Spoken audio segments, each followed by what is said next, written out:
Welcome back to day 8 of the Sofa to Summit Challenge. Today is leg day.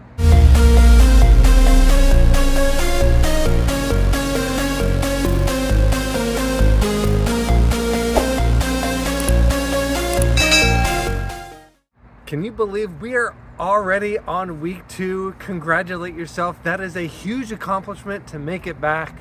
We're gonna do a leg day today, a little bit of different format and some different exercises. If you have a band, go ahead and get it out. I'm gonna show you one exercise with a band.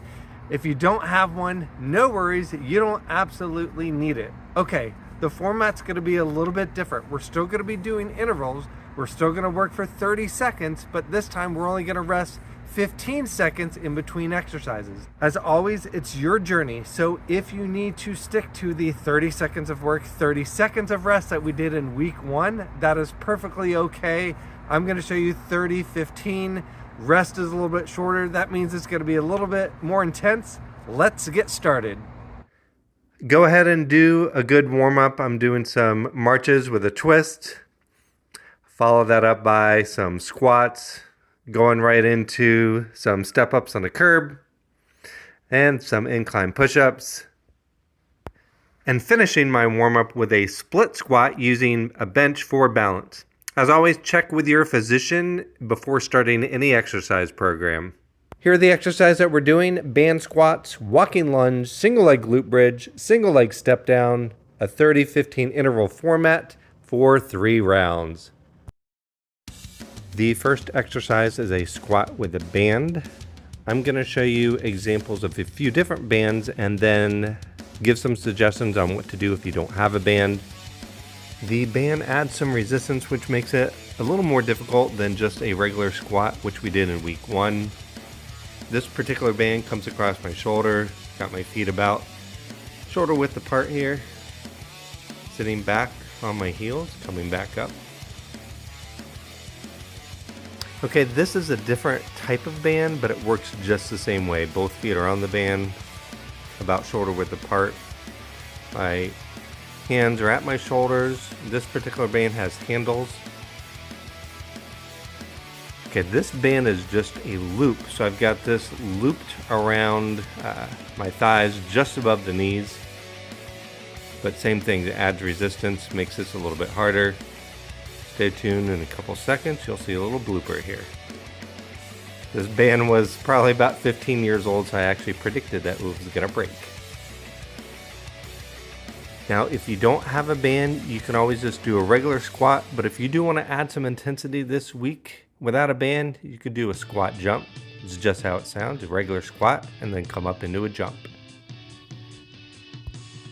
This last variation, if you want a little more intense in a squat but don't want to jump, I'm swinging my arms back and over my head, coming up on my toes. This is a total body extension. No matter which squat variation you try, you're going to do that for 30 seconds. Now we've got 15 seconds of rest. Shake it out and get ready for walking lunges.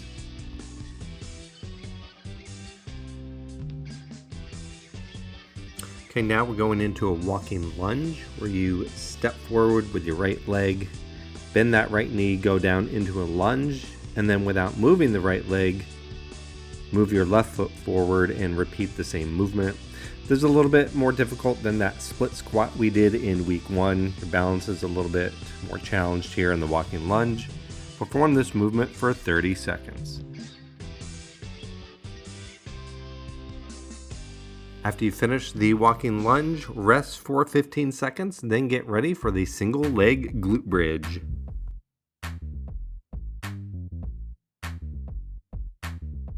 This is the single leg glute bridge. The leg where the foot is on the ground is the working leg. So here my left leg is doing all the work. So my right foot is crossed over my left knee.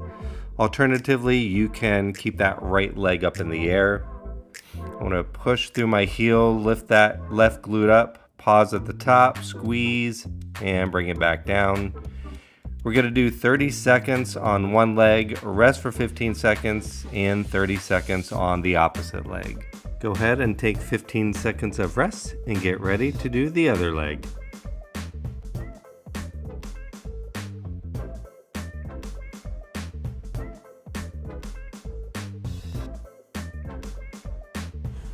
Same thing on the other leg. Now the right glute is doing the work, so that foot stays on the ground. I've got my left foot over my right knee, squeeze it up, hold it for a second and lower.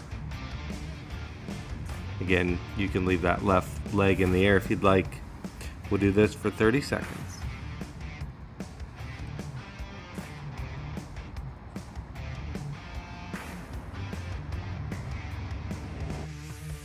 Okay, time to rest for 15 seconds, stretch it out, loosen things up. Might be a little bit sore from those glute bridges.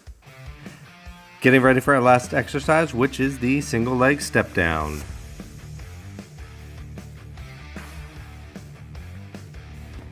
This is the single leg step down. It might not be an exercise that you've done before. However, we've all walked down steps before, so we need to prepare our bodies, prevent injuries.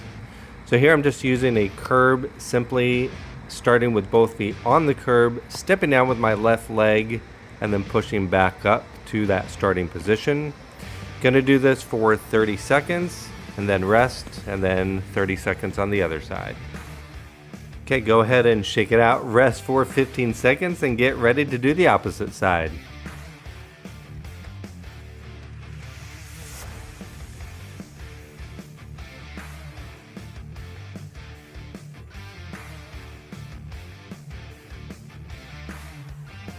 Okay, same thing, just stepping down on my right foot, pushing back up to that beginning position.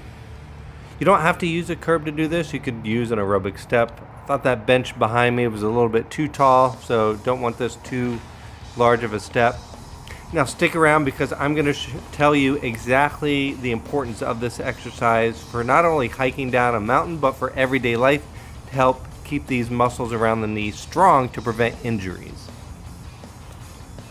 Go ahead and rest for 15 seconds before beginning round 2. And hang on because I'm about to tell you the importance of the step down to help prevent knee injuries and what to do if you already have knee pain. Okay, I want to give you a little bit of insight why we're doing the step downs. When you're hiking up a mountain, of course, what do you have to do after you get to the top? You have to go down. Same thing in everyday life. If you walk up some stairs, you likely have to walk down some stairs. We typically, and me included, don't normally train for the down part. We train for the up part, like one-legged step-ups, which we did last week. It's going to be important to help prevent injuries and protect your knee by training to go down. That's why we did the step down. So if you don't have any knee pain or any knee issues, this will be a great exercise for you to do, the one we just did, the step downs. Now, if you already have knee pain and you get up that mountain or you go up some stairs and you need to come back down, your knee may hurt going down. So what do you do to train if you already have that knee pain? Well, I invite you to change the angle that you're going down those stairs or down the mountain. So back to our small step here, instead of going forward, turn your body and you're gonna work different muscles and go to the side here. So you can do this and do a side step down instead of that forward step down, and see if this is better on your knees. If you already have knee pain, going down sideways may help. Same thing, if you're at the top of the mountain and it's a long way down, you don't want to take every step straight down, could be painful on your knee. So walk down that mountain or walk down the stairs in your home sideways, you're going down, and see if that's better on your knees. So just a little tip for you there. Hope that helps.